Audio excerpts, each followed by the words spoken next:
நன்றி அப்பா. அப்பா எங்களை ஒரு மனமாய் நீ கூட செய்திட இந்த ஞாயிற்றுக்கிழமை அதுமா கர்த்தாவை காண செய்த தேவனே உமக்கு நன்றி செலுத்துகிறோம் ஆவியானவரே. அப்பா நீர் எங்களோடு இருந்து கர்த்தாவே இடைப்படுமா கேட்கிறோம் கர்த்தாவே. ஆவியானவரே இந்த அருமையான வேலையில தொடர்ந்து கர்த்தாவே தேவனுடைய சமூகத்துல நாங்க வரும்போது அப்பா உன் பிரசனத்தில் நாங்க உணர கிருபை செய்யுங்க ஆண்டவரே. அப்பா நன்றி செலுத்துகிறேன் ஆவியானவரே.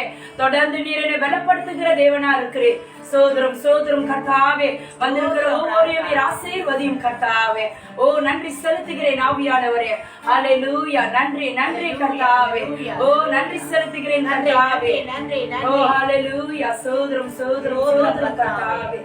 வல்லவரே மீட்பரீரே இயேசு பரனே என் ஜீவ ஊற்றே.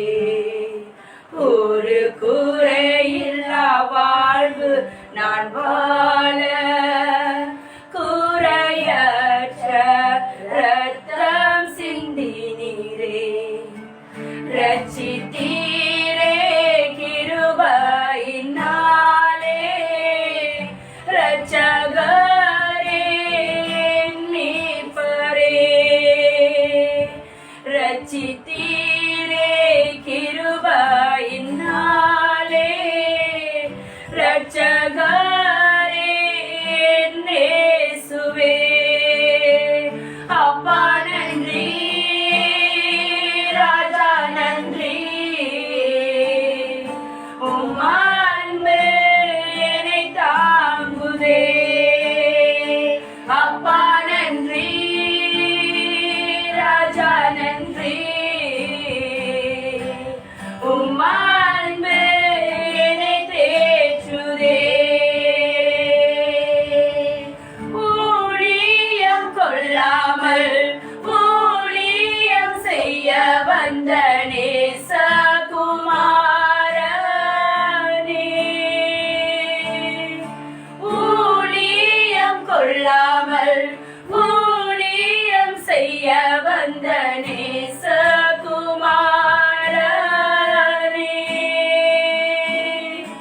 இழந்ததை தேடவும் ரட்சிக்கவும் பூமியில் அவதாரித்தீர். இழந்ததை தேடவும் ரட்சிக்கவும் பூமியில் அவதாரித்தீர். அப்பா நன்றி ராஜா நன்றி. உம் அன்பு என்னை தேற்றுதே. அப்பா நன்றி ராஜா நன்றி. உம் அன்பு என்னை தாங்குதே. வல்லவரே என் மீட்பரீரே இயேசு பரனே என் ஜீவ ஊற்றே. ஒரு குறையில்லா வாழ்வு நான் வாழ குறையற்ற ரத்தம் சிந்தினீரே. ரட்சித்தீரே கிருபையினாலே ரட்சகரே இயேசுவே. ரட்சித்தீரே கிருபையினாலே ரட்சகரே இயேசுவே. அப்பா நன்றி ராஜா நன்றி. உம் அன்பு என்னை தாங்குதே. அப்பா நன்றி ராஜா நன்றி. உம் அன்பு என்னை தேற்றுதே. அப்பா நன்றி ராஜா நன்றி. உம் அன்பு என்னை தாங்குதே. அப்பா நன்றி ராஜா நன்றி. உம் அன்பு என்னை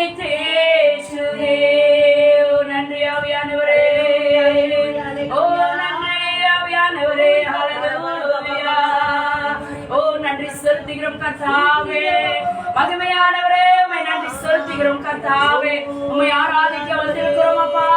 ஓ ஹல்லேலூயா. ஓ நீர் ஒரு நாளும் எங்களை மறவாத தேவன், எங்களை கைவிடாத தேவன். ஓ நன்றி செலுத்துகிறேன் அப்பா. எத்தனை சூழ்நிலைகளை கர்த்தர் அப்பா எங்களை கைவிடாமல் இருக்கிற தேவன், எங்களை தேற்றுகிற தேவனா நீர் இருக்கிறீர் ஆவியானவரே. ஓ நன்றி அப்பா. ஓ நன்றி செலுத்துகிறோம் கர்த்தாவே இந்த அருமையான வேளையில. ஓ நன்றி கர்த்தாவே, நன்றி ஐயா. சோதரம் சோதரம் சோதரம் ராஜா. ஹல்லேலூயா. ஒரு நாளும் என்னை மறவா தெய்வம் நீரே, நன்றியோடு உம்மை துதிக்கிறேன். ஒரு நாளும் என்னை மறவா தெய்வம் நீரே, நன்றியோடு உம்மை துதிக்கிறேன். ஹல்லேலூயா. நன்றி இயேசுவே, என்னாலும் இயேசுவே. நன்றி இயேசுவே, என்னாலும் இயேசுவே. ஒரு நாளும் என்னை மறவா தெய்வம் நீரே, நன்றியோடு உம்மை துதிக்கிறேன். வருடங்கள் காலங்களாய் என்னை வழுவாமல் காத்தீரையா. வருடங்கள் காலங்களாய் என்னை வழுவாமல் காத்தீரையா. உம் வல்ல கரத்தால் நீர் எம்மை தாங்கினீர், உம் சிறகுகளால் மூடி காத்தீர். உம் வல்ல கரத்தால் நீர் எம்மை தாங்கினீர், உம் சிறகுகளால் மூடி காத்தீர். ஹல்லேலூயா. நன்றி இயேசுவே, என்னாலும் இயேசுவே. நன்றி இயேசுவே, என்னாலும் இயேசுவே. ஒரு நாளும் என்னை மறவா தெய்வம் நீரே, நன்றியோடு உம்மை துதிக்கிறேன். ஒரு நாளும் என்னை மறவா தெய்வம் நீரே, நன்றியோடு உம்மை துதிக்கிறேன். வாக்குத்தத்தம் தந்தவரே, உந்தன் வாக்கில் உண்மை உள்ளவரே. வாக்குத்தத்தம் தந்தவரே, உந்தன் வாக்கில் உண்மை உள்ளவரே. ஹல்லேலூயா. யார் மறந்தாலோ நான் மறவேனே என்று வாக்கு எனக்கு அளித்தவரே.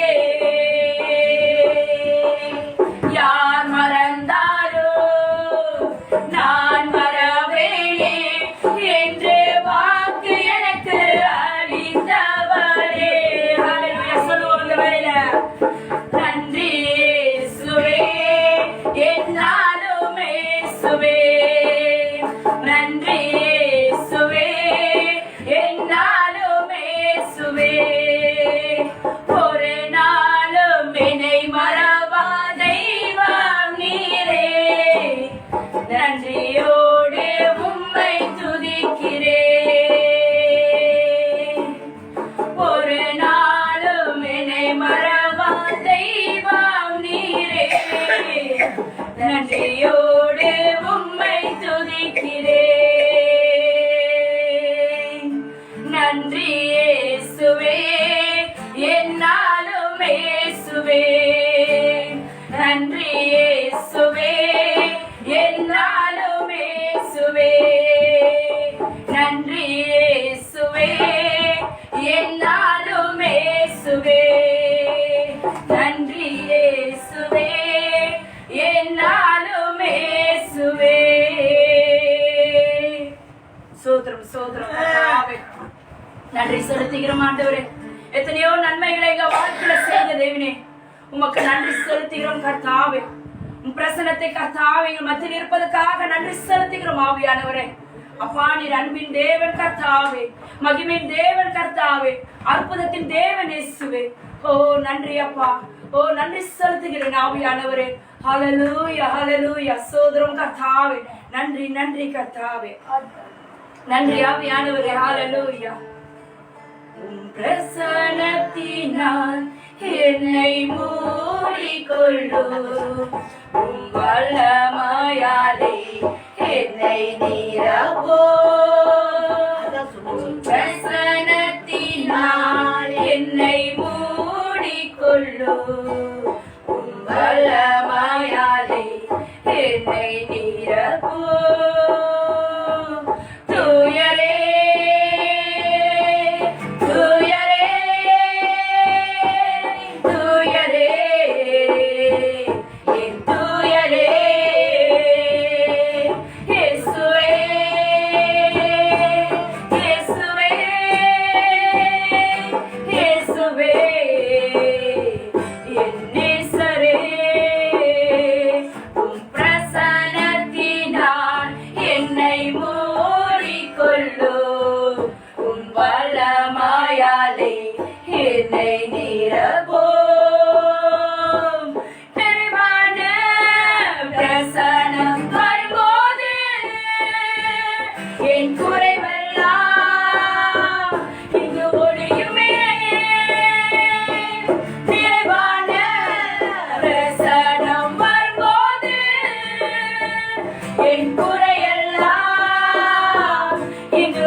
தொடர்ந்து கர்த்தாவே அப்பா நீர் எங்களை நடத்துகிற தேவனா இருக்கிறீர். ஓ நன்றி நன்றி கர்த்தாவே. ஓ நன்றி செலுத்துகிறோம். பிரசன்னத்துக்காய் நாங்கள் காத்திருக்கிறோம் ஆண்டவரே. ஓ நன்றி அப்பா. எல்லாம் இயேசு நாமத்திலே கேட்கிற மனதுக்கு நல்ல பிதாவே. ஆமென்.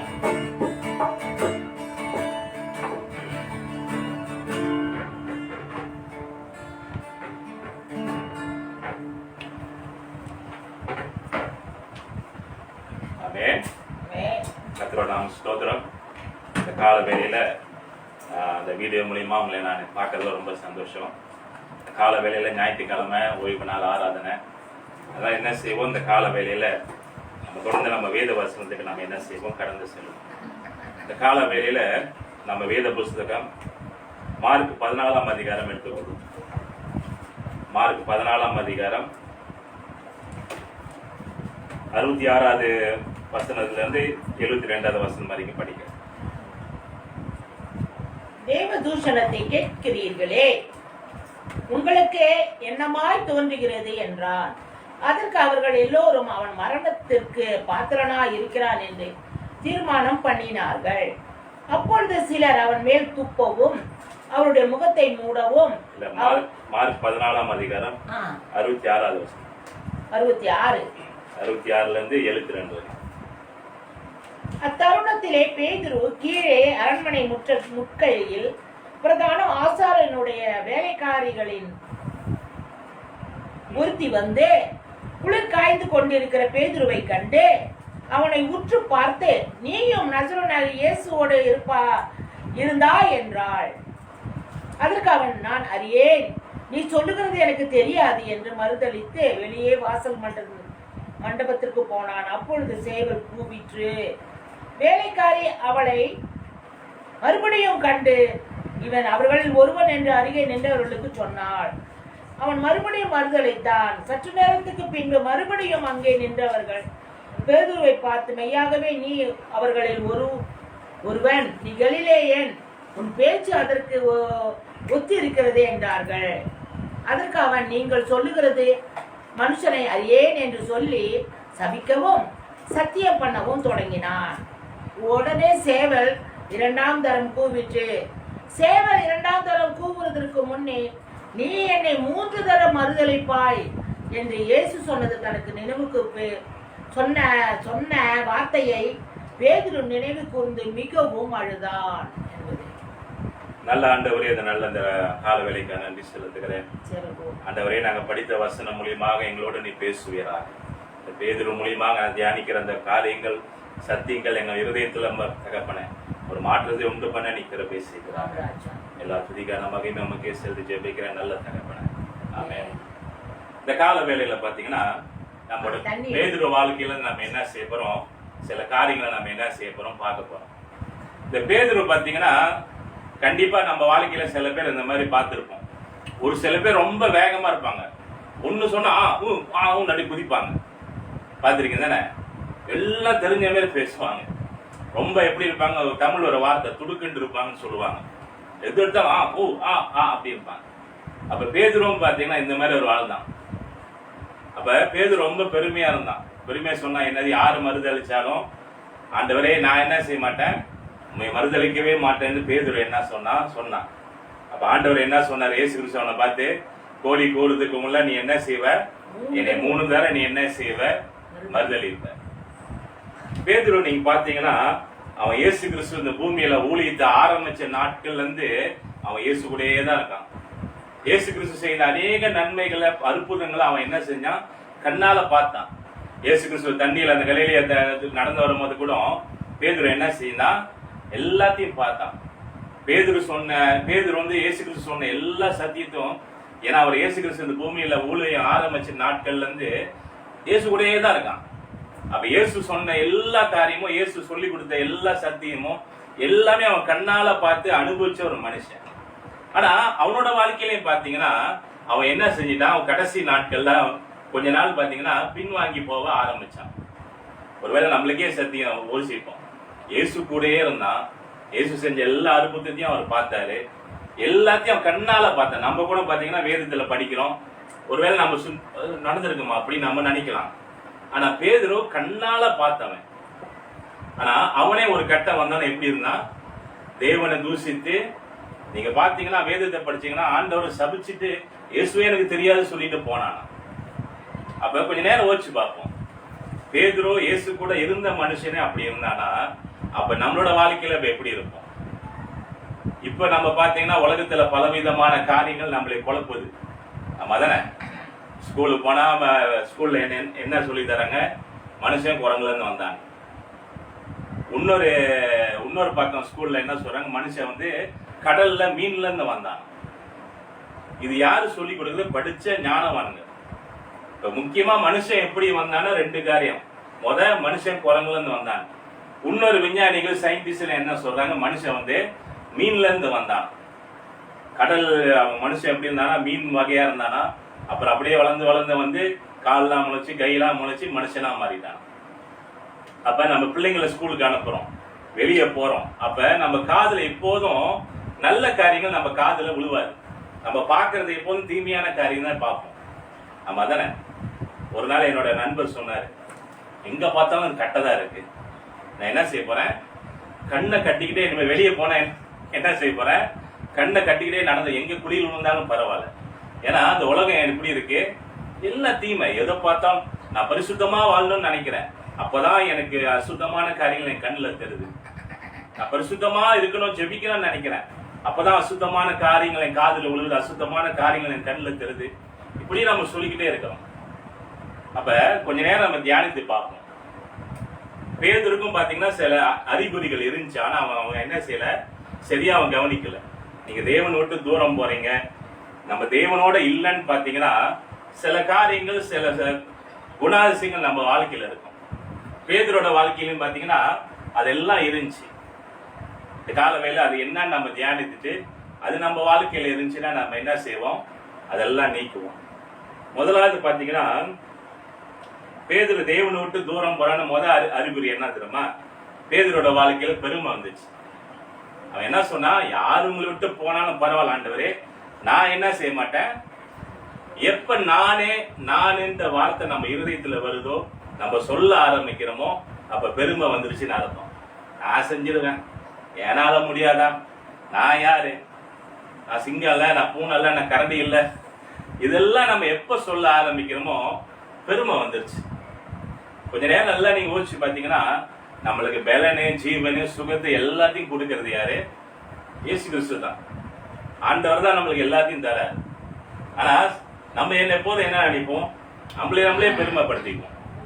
நான் யாரு, நான் எப்படிப்பட்டவன், நான் யாரு தெரியுமாலா அப்படின்னு சில பேர் பாத்தீங்களா. அது ஏன்னா அந்த பெருமை உள்ளுக்கு வந்தோடனே தேவனாவது என்ன செய்யும், ஓர கட்டும். அதுதான் பெருமை நாவி. பெருமை வந்தா நானே. வேதத்துல பாத்தீங்கன்னா இயேசு கிறிஸ்து நான் சொல்லவே இல்லை. அவருக்கு எல்லாம் செய்ய முடிஞ்சாலும் இயேசு கிறிஸ்துக்கு 12 பேர் தேவையா? அவரு தேவகுமாரன், தேவனே அவர் தான். ஆனா அவருக்கு 12 பேர் தேவையா? தேவையே இல்லை. ஆனா இருந்தாலும் ஆண்டவர் 12 பேர் தேர்ந்தெடுத்து வச்சுக்கிட்டாரு. ஏன்? நான் என்றது இயேசு கிறிஸ்துவோட வாழ்க்கையில் இல்லை. வேதத்துல பாத்தீங்கன்னா இயேசு கிறிஸ்து என்ன செய்ய, தன்னை தானே தாழ்த்தி தாழ்மையான ஒரு மனுஷ ரூபத்தை எடுத்து வந்திருக்கலாம். அவர் நினைச்சா பெரிய ராஜா வீட்டுல பிறந்திருக்கலாம் தானே, பெரிய பணக்காரன் கோடீஸ்வரன் வீட்டுல இயேசு கிறிஸ்து பிறந்திருக்கலாம்.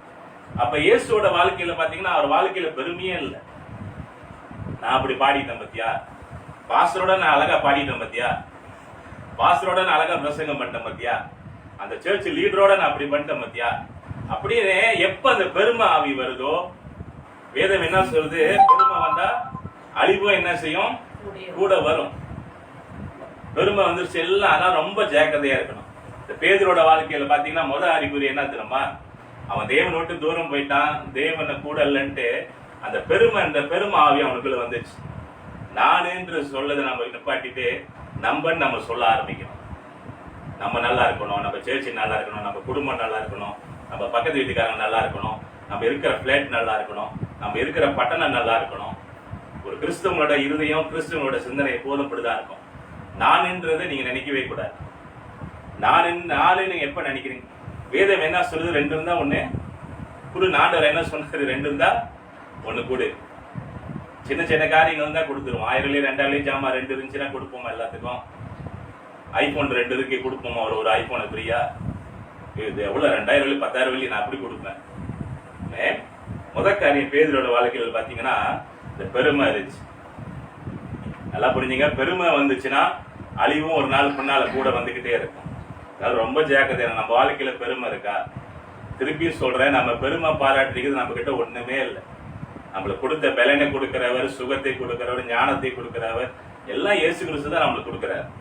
ஆனா அவரை ஓரம் வச்சுட்டு நம்ம நானுன்னு சொன்னீங்கன்னா வேதம் என்ன சொல்லுது, பெருமை வந்தா அழிவு கூட வந்துகிட்டே இருக்கும். கொஞ்ச நேரம் நம்ம யோசிக்கணும். நம்ம பெருமை பாராட்டுறதுக்கு ஒண்ணு இல்லை. கொஞ்ச நேரம் ஆண்டவருக்கு நம்ம மேல இருந்து கண் எடுத்தா எது என்ன நம்மளுக்கு நடக்குன்னு தெரியாது. அதனால எப்போதும் ரொம்ப ஜாக்கிரதையா இருக்கணும். முதல் காரியம் பாத்தீங்கன்னா பேதுரோட வாழ்க்கையில இந்த பெருமை வந்துச்சு. 2வது காரியம் பாத்தீங்கன்னா பேதுரு தேவனை விட்டு தூரம் போயிட்டான், இல்ல தேவனோட நெருங்கி இல்லைன்ற அடையாளம் என்னன்னு கேட்டீங்கன்னா சோம்பல் அவன் வாழ்க்கையில வந்துச்சு. இயேசு கிறிஸ்து ஜெபிக்க சொல்லும் போது பேதுரு என்ன பண்ணீங்கன்னா தூங்கிட்டு இருந்தான். ஆண்டவர் நம்ம மலை மேல ஏறி அவர் துக்கத்தோட வருத்தத்தோடு ஜெபிச்சார். ஐயோ ஆண்டவரே இந்த பாத்திரம் என்ன விட்டு நீங்க கொண்டுனா நீங்க டோன்னு கதறி கதறி இயேசு கிறிஸ்து அழுத. ஆனா கீழே வந்து பார்க்கும்போது இந்த பேதுரு என்ன பண்ணிக்கிட்டு இருந்தா நல்லா கொரட்டடிச்சு தூங்குறான். இயேசு கிறிஸ்து வந்து எழுப்பிலே ஐயா ஒரு மணி நேரமாச்சும் ஜெபிங்க, கொஞ்ச நேரம் ஜெபிங்க. இந்த அசதி சோர்வு தேவனுக்குரிய காரியத்துல ஒரு சோர்வு வந்துடும். ஜெபிக்க தோணாது, வேதத்தை படிக்க தோணாது. பிக் பாஸ் பார்க்க ஒரு மணி நேரம் பார்ப்போம். ஆனா தேவனுக்கு நீங்க செய்யறதுக்கு டைம் பத்தாது. ஜெபிக்க கேட்டா நோ டைம் பாஸ்டர், பிரேயருக்கு வாங்கினா நேரம் இல்லை பாஸ்டர், எதுக்கு வாங்கினா நேரம் இல்லை, எது கேட்டாலும் நேரம் இல்லை, தேவனுடைய காரியத்துக்கு கேட்டா நேரம் இல்லை. அப்பதான் தூக்கம் வரும். பிரசங்கம் நல்லா பண்ணிக்கிட்டு இருப்பேன், அப்பதான் நான் பாஸ்டர் மேல இருந்து கீழே பார்ப்பேன். சில பேர் கொட்டாய் விடுவாங்க, அடே முளம் இந்த முதல்ல பாத்தீங்கன்னா வாயை திறக்கும் அப்படி பயங்கரமா கொட்டாயெல்லாம் விடுவாங்க. அதே ஒரு ஃபுட்பால் ஒரு மணி நேரம் 2 மணி நேரம் பாக்குறப்ப வராது. ஒரு படம் 2 மணி நேரம் 3 மணி நேரம் பாக்குறப்ப இந்த அசதி வராது. ஆனா தேவனுடைய காரியத்துல வரப்போறப்போ இந்த ஒரு அசதி ஒரு சோர்வு வரும். அப்ப இந்த நம்ம கொஞ்ச நேரம் தியானித்து பார்க்கணும். கொஞ்ச நேரம் வச்சு பாருங்க. ஆரம்பத்தில் நம்ம எப்படி தேவனுடைய காரியத்துல வேகமா சுறுசுறுப்பா இருந்தோம். ஆனா காலம் செல்ல செல்ல நம்ம தேவனுடைய காரியத்துல தேவன் செய்யற ஊழியத்துல சில சோர்வாயிட்டோம். பேதுரு மாதிரி அப்பப்ப நல்லா டைம் கிடைக்கிற அளவுக்கு தூங்குறது தப்பு இல்லை. ஒரு நம்ம மனுஷனுக்கு நம்ம எப்ப ஒரு 8 மணி நேரம் தூங்கினா உடம்பு நல்லா இருக்கும். நம்ம எவ்வளவு நல்லா தூங்கினா நம்ம சரீரம் எல்லாம் எப்படி இருக்கும்? நல்லா தூங்கினா உடம்பு நல்லா இருக்கும்.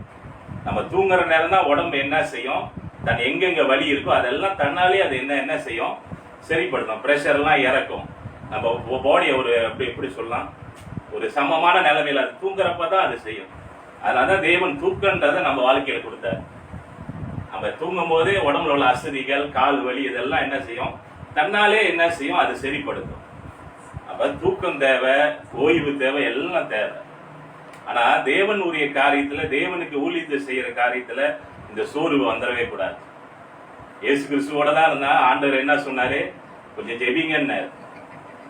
அப்ப கூட அவன் என்ன செஞ்சான், தூங்கிட்டு தான் இருந்தான். பிற்பாடு பாத்தீங்கன்னா பேதுரு பாத்தீங்கன்னா தேவன் இதெல்லாம் நடந்த பிறகு அவன் தேவனுக்குள்ள ரொம்ப உற்சாகமாயிட்டான். அவர் 1 பேதுரு 5ஆம் அதிகாரம் 1 பேதுரு 5ஆம் அதிகாரம் 8வது வசனமும் 9வது வசனம். 1 பேதுரு 5ஆம் அதிகாரம் 8வது வசனமும் 9வது வசனம். தெளிந்த புத்தி உள்ளவர்களாய் இருங்கள், விழித்திருங்கள். ஏனெனில் உங்கள் எதிராளியான பிசாசானவர் கர்ஜிக்கிற சிங்கம் போல் எவனை விழுங்கலாமோ என்று வகை தேடி சுற்றி திரிகிறான். இந்த பேதுரு பாத்தீங்கன்னா அதுக்கப்புறம் அவன் தெளிந்த பிறகு அவன் சொல்றான், எப்படி இருங்க, விழித்திருங்க. உங்க பிசாசு யாரை விழுங்கலான்னு அவன் என்ன செய்யறானா, விழித்திருந்து அலைஞ்சிட்டு இருக்கிறான். அப்ப நம்ம சோர்ந்து போய் அசதியில அப்புறம் ஜெபிப்போம், நாளைக்கு ஜெபிப்போம், பாசர் ஜெபின்றாரு. பாசருக்கு வேற வேலையே இல்லை. நாளைக்கு போய் இன்னைக்கு வாசிக்கலாம், நாளைக்கு இன்னும் 2 வருஷம் எக்ஸ்ட்ரா வாசிட்டு போயிடலாம் அப்படின்னு அந்த சோர்வு வந்துச்சுன்னா, இந்நாளைக்குன்றது நான் அடுத்த நாளாகவும் அடுத்த மாசமாகவும் 1 வருஷம் ஆயிரும், பைபிளே அப்புறம் படிக்கவே மாட்டோம். ஆமென். பிற்பாடு பேதுரு பாத்தீங்க என்ன சொல்றான், விழித்திருக்கணும். எப்போதும் நம்ம ஜாக்கிரதையா இருக்கணும். பிசாசு கர்ஜிக்கிற சிங்கத்தை போல யாரை முழுங்கலான்னு அவன் எப்படி இருக்கிறான், ரொம்ப அவன் ஆயத்தமா இருக்கிறான். நம்ம கொஞ்சம் ஏதாச்சும் தப்பு பண்ணா போதும், பேதுரு என்ன செய்வான், நம்ம வாழ்க்கையில பூந்து எல்லாத்தையும் செய்திருக்கோம். அதனால நம்ம ரொம்ப ஜாக்கிரதையா இருக்கணும். பேதுருல பிசாசு ரொம்ப ஜாக்கிரதையா இருக்கணும். ஆமே. 3வது காரியம் பாத்தீங்கன்னா பேதுரோட வாழ்க்கையில இருந்து பயம் வந்துச்சு. அவன் எப்படி இருந்தான், குட்டுக்கா எது ஆண்டவர் யாரு சொல்லுங்க, அவன் காதை வெட்டுறான், எது வெட்டுறேன் அப்படின்னு வேகமா சுறுசுறுப்பா இருந்தான். ஆனா தேவனை விட்டு கொஞ்சம் தூரம் போற நேரத்துல அவன் வாழ்க்கையில பயம் வந்துச்சு. உதாரணத்துக்கு நீங்க பாத்தீங்கன்னா இயேசு கிறிஸ்து சீஷரை நிறைய இடத்துல ஏசினாரு, பயப்படப்பெல்லாம் ஏசினாரு. என்னன்னு ஏசினாரு, அற்ப விசுவாசின்னாரு. பயம் எப்ப வரும்னா விசுவாசம் குறையறப்பதான் பயம் வரும். நல்லா புரிஞ்சுங்க. வாழ்க்கையில பயம் குறையுதா, பயம் வர்றப்ப என்ன, அதுக்கு அர்த்தம் என்னன்னா விசுவாசம் குறையுது.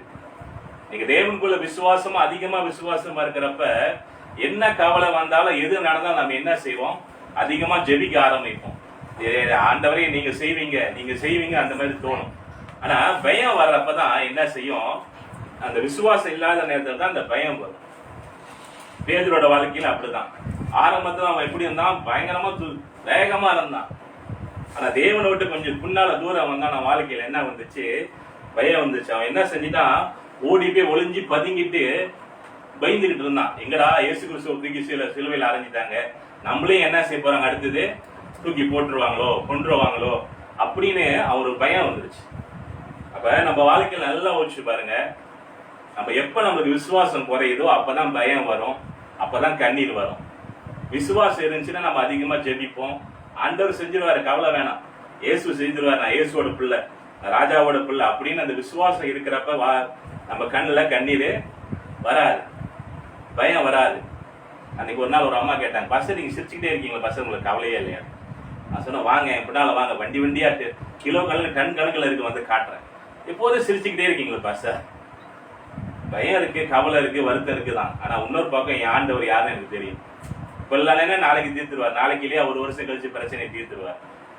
நல்லா வச்சு பாருங்க, நம்ம சாப்பிடாம ஆண்டவர் விட்டுருக்காரு. அது வரைக்கும் வீட்டுல ஒரு சாப்பாடு இருக்கு, தங்குறதுக்கு ஒரு வீடு இருக்கு, எல்லாத்தையும் நம்ம ஆண்டவர் செய்துக்கிட்டு தான் இருக்கிறார். சில பேர்கிட்ட சபையில சொல்லுவேன், தேவனை நம்ம கொஞ்சம் தேடுறப்ப இவ்வளவு அற்புதம் செய்யறாருன்னா, இன்னும் அதிகமா அவர் மேல விசுவாசமா வச்சு நம்ம அவர் பின்னால போறப்ப இன்னும் எவ்வளவு மகிமையான காரியத்தை அவர் செய்வார். கொஞ்ச நேரம் வச்சுப்பா, நம்ம சரியா ஜெபிக்கிறது இல்ல, சரியா வேத வாசிக்கிறது இல்ல, ஆண்டவருக்கு சரியா ஊழியங்களோடு செய்யறது இல்ல. ஆனா அப்படி இருந்தாலும் இவ்வளவு அற்புதங்கள் செய்யறாரு நம்ம வாழ்க்கையில. அவர் அதிகமா நீங்க தேடுறப்ப எவ்வளவு நன்மைகள் செய்வார். ஆமென். அதனால பயம்ன்றது வந்துச்சுன்னா நல்லா தெரிஞ்சுங்க, நீங்க தெய்வம் விட்டு தூரம் போறீங்கன்னு அர்த்தம். ஐயோ என் பிள்ளை குறித்து கவலை, ஐயோ என் வேலை குறித்து கவலை, கவலையே பட வேணாம், பயமே பட வேணாம். பேதுரு கொஞ்ச நேரம் மறந்துட்டான். உதாரணத்துக்கு ஸ்ரீசர் அவங்களும் அப்படிதான், அந்த படகுல போறப்ப பெரிய காத்து அடிச்சிச்சு. அப்ப இயேசு கிறிஸ்து எங்க இருந்தாரு, நல்லா வச்சு பாருங்க. இயேசு கிறிஸ்துவும் அதே படகுல தான் இருந்தாரு. ஆனா இயேசு கிறிஸ்து என்ன செஞ்சிருந்தாரு, இயேசு நல்லா தூங்கிட்டு இருந்தாரு. ஏன் அந்த கப்பல் இப்படி ஆடும் போது இயேசு கிறிஸ்துவும் இப்படி ஆடி இருக்க மாட்டாரு, உருண்டு இருக்க மாட்டாரு மத்தியில. நான் கொஞ்ச நேரம் யோசிச்சு பார்த்தேன், போட்டே இப்படி ஆடுதுன்னா இயேசு கிறிஸ்து தூங்கிட்டு இருந்தாருன்னா அப்ப மனசுல எந்த ஒரு பயம் இல்லைன்னா நல்லா தூங்கிட்டு இருந்தாரு கொரட்டை விட்டு. இப்ப நம்ம சின்ன ஒரு பாய்ச்சை அன்னைக்கு ஒருத்தங்க பார்த்தேன், எதுக்குடா அப்படி குதிக்கிறாங்க பார்த்தா சின்ன ஒரு பாய்ச்சை அப்படி ஓடுது. இப்ப நம்ம வாழ்க்கை சின்ன சின்ன காரியத்துக்குலாம் பயப்படுறோம். வேதத்தில் சொல்லுது, சர்ப்பத்தை நம்ம என்ன செய்யுமா, காலால மிதிப்போம். விஷமானது குடிச்சா கூட நம்மளுக்கு என்ன பண்ணாதான், ஒண்ணும் பண்ணாது. இது எப்ப நடக்கும், தேவன் மேல் விசுவாசமா இருந்தாதான் அதெல்லாம் நடக்கும். விசுவாசம் எல்லாம் பாஸ்டர் சொல்லிட்டாருன்னு விஷயத்தை குடிச்சிடாதீங்க. நிறைய பேர் சிலருக்கு இப்படி கொலைப்படி பண்ணி மாட்டிக்கிட்டு போயிடுவாங்க நம்மளே. வேதம் என்ன சொல்லுது, தேவன் மேல் விசுவாசமா ஊழியத்த நேரத்துல, தேவனுக்காக சில சோதனை இந்த மாதிரி வர நேரத்துல ஆண்டவர் காப்பாத்தார். உதாரணத்துக்கு இந்த சாத்ராக் மேஷாக் அபிநேக்கு நீங்க பார்க்கலாம். தூக்கி 3 பேரை என்ன செஞ்சாங்க, அக்னியில போட்டாங்க. வேதம் என்ன சொல்லுது, அவங்க நெருப்புல தூக்கி போட்டு அவங்க மேல என்னதான், அவங்க சரீரம் எரியல, சட்டை எரியல, ஒண்ணு எரியல.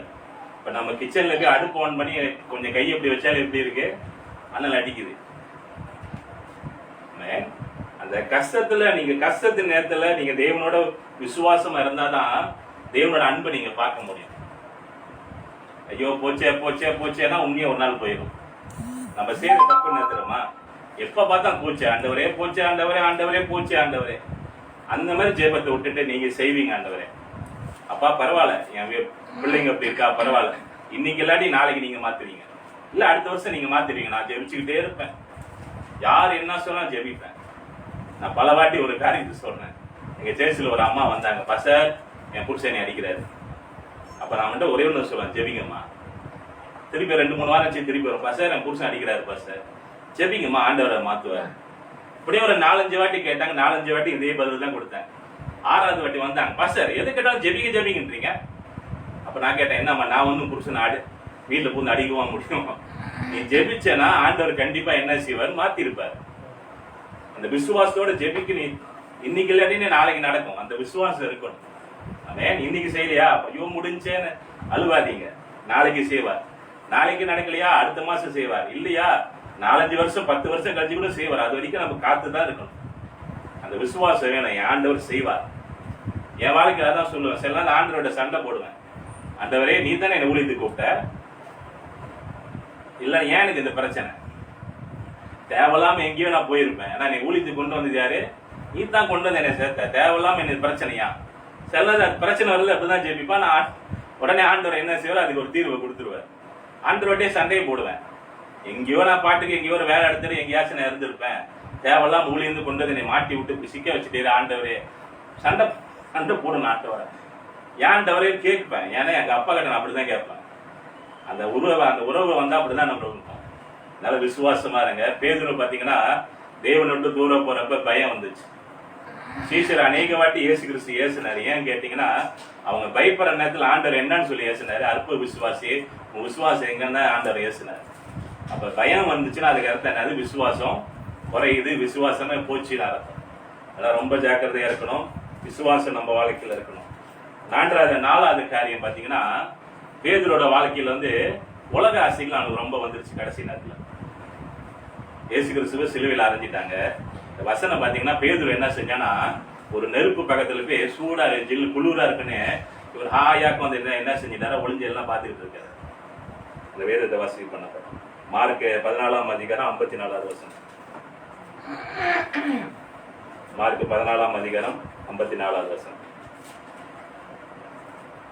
பேதுரு தூரத்திலே அவருக்கு பின் சென்று பிரதான ஆசாரியனுடைய அரண்மனைக்குள் வந்து சேவகரோட கூட உட்கார்ந்து நெருப்பண்டையிலே குளிர் காய்ந்து கொண்டிருந்தார்.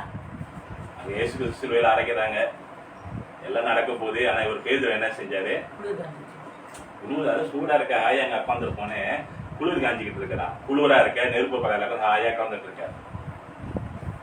அப்ப இந்த உலக ஆசை உலகத்தின் காரியங்கள் நம்ம அது பின்னால போக ஆரம்பிச்சுட்டோம்னா தேவனோட தூரம் போறோம்னு அதுக்கு அர்த்தம்.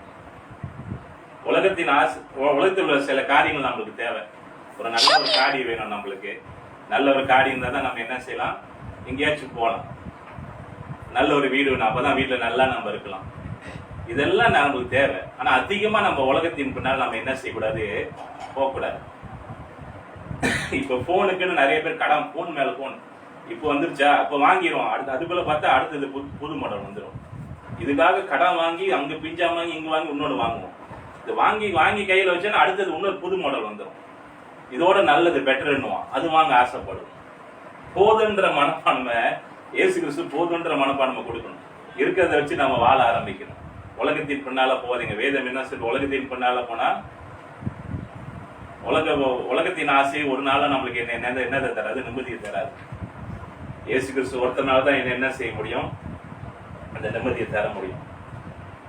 உலகத்தின் ஆசை, உலகத்தின் பின்னால, உலகத்தின் பொருள் பின்னால் நம்ம என்ன செய்யக்கூடாது, ஓடக்கூடாது. நம்ம அதிகமா எது தேடவில்லைன்னா இயேசு கிறிஸ்துவ தேட வேண்டும். பேதுரோட வாழ்க்கையில பாத்தீங்கன்னா ஒரு நேரம் அவன் என்ன செஞ்சான், தேவனை விட்டு தூரம் போனான். இயேசு கிறிஸ்துவ அவங்க கைப்படுத்தி கொண்டு போனோன்னு இப்ப பயந்து போய் ஓடி போய் ஒளிஞ்சான். ஆனா அதுக்கப்புறம் பாத்தீங்கன்னா பேதுரு தேவன் அவனை மனம் மாத்தி, அவனை வாழ்க்கையில எல்லாத்தையும் மாத்தி, பேதுரு ஒரு சீஷனா மாத்தி அநேக தேசத்துக்கு அநேக இடத்துல சத்தியத்தை பரவுறதுக்கு பேதுரு ஒரு காரியமா, ஒரு கருவியா அவர் என்ன செய்தாரு, பயன்படுத்தினார். ஒருவேளை இப்ப நம்ம யோசிக்கலாம், நான்லாம் யாரு, நான்லாம் இப்படி இருக்கேன் அப்படி இருக்கேன் நீங்க நினைக்க கூடாது. பேதுருவை பாருங்க. பேதுரு இயேசு கூட தான் இருந்தான். இயேசு செய்த எல்லா அற்புதங்களும் பார்த்தான். இயேசு சொன்ன எல்லா பிரசங்கத்தையும் அவன் கேட்டான். ஆனா அப்படி கேட்டு கூட அந்த ஒரு கட்டம் வந்தா நம்ம என்ன செஞ்சான், இயேசு விட்டு கொஞ்சம் தூரம் போயிட்டான். அதே போல நம்ம வாழ்க்கையில கொஞ்சம் அப்பப்ப எங்கேயாச்சும் இயேசு விட்டு கொஞ்சம் தூரம் போயிடும். ஆனா அப்படியே போயிடக்கூடாது, திருப்பி இயேசு கிட்ட வரணும். தாவீதை பாத்தீங்கன்னா தாவீது அப்படிதான். தாவீதே தேவனுடைய இருதயத்துக்கு ஏற்ற மனுஷன் சொல்லுது. தாவீது பாவமே செய்யலையா, பாவம் செஞ்சான். ஆனா தாவீதுக்கு இருந்த நல்ல குணம் என்ன தெரியுமா, என்ன பாவம் செஞ்சாலும் திருப்பி ஆண்டவரே ஐயோ தப்பு செஞ்சேன் என்னை மனுஷனுங்கன்னு திருப்பி கொடுக்கணும்னு ஆண்டுகிட்ட ஓடியாந்து சேர்ந்துடும். அப்ப நம்மள என்ன செய்யணும், இந்த யூதாஸ் காரியத்து கூட ஒருவேளை ஆண்டவரே என்னை மனுஷனுங்கன்னு திருப்பி அவன் வந்து தேவனுக்கு நாள் வந்திருந்தா அவனை பெரிய ஒரு ஊழிகாரனா மாத்திருப்பார். ஆனா அவன் செஞ்ச தப்பு என்னது, ஐயோ நான் தப்பு செஞ்சேன் இயேசு மாட்டி காட்டி கொடுத்தேன்னு தூக்க மாட்டிக்கிட்டான். ஆனா அதே அவன் திருப்பி வந்து இயேசு கிட்ட, நான் கூட வச்சிருக்கேன், இவன் திருப்பி வந்து மன்னிப்பு கேட்டு ஆண்டவரே நீ மாத்தேன்னு சொல்லியிருந்தா அவனை இவ்வளவு பெரிய ஊழியக்காரன் ஆண்டவர் இவ்வளவு பெரிய மகிமையான தேவனோட மனுஷனா மாத்திருப்பார். ஆமே, நம்ம மனுஷனா இருக்கனால பாவத்துல போவோம், சில நேரம் தேவனை விட்டு தூரம் போவோம், சில தவறான காரியங்கள் பாவங்கள் செய்வோம். அப்படியே போகக்கூடாது, திருப்பி தேவனுக்கிட்ட வரணும். பேதுரோட ஒரு சின்ன ஒரு உதாரணமா, திருப்பி இயேசுகிட்ட வாங்க, அவர் எல்லா வருஷம் நன்மையா செய்வார். ஆமே, நம்ம கண்களை பிடிச்சி எப்படி கொண்டு வேலை. நல்ல ஆண்டவரே, இந்த நல்ல அந்த கால வேலைக்கா நன்றி. இந்த பேதுரோட வாழ்க்கை குறித்து எங்களுக்கு இந்த காலவேளை நாங்கள் தியானித்த வார்த்தைக்காக நன்றி செலுத்துகிறோம். அப்பா நீங்களோடு பேசின வார்த்தைக்கு நன்றி. அப்பா நாங்கள் விட்டு தூரம் போனாலும் தகப்பனே, எப்படி எங்களை திருப்பி நீங்களை அழைக்கிற தேவன் தகப்பனே, எப்படி அந்த கட்டகுமாரன் போனாலும் தகப்பனே, திருப்பி அந்த மகன் தன்னுடைய தகப்பன் கிட்ட வரும்போது தகப்பனே, ஐயா அவருக்கு எல்லா வருஷம் அந்த தகப்பன் கொடுத்தாங்க, இழந்தது எல்லா வருஷம் கொடுத்த தகப்பன் போலே தகப்பனே, இயேசுவே நீரும் எங்களுக்காக எல்லா வருஷம் திருப்பி கொடுப்பே தகப்பனே. இந்த பாவங்கள் எல்லா வருஷமும் சமுதில அர்ப்பணிக்கிறோம். அப்பா எங்களோட பிரச்சனைகள் எல்லா வருஷமும் சமுதில அர்ப்பணிக்கிறோம். தொடர்ந்து எங்களை பயன்படுத்தும். எல்லா துதியும் கனமும் மகிமும் உமக்கே செலுத்தி ஜெபிக்கிறேன் என் ஜீவன் நல்ல தகப்பனே. ஆமென்.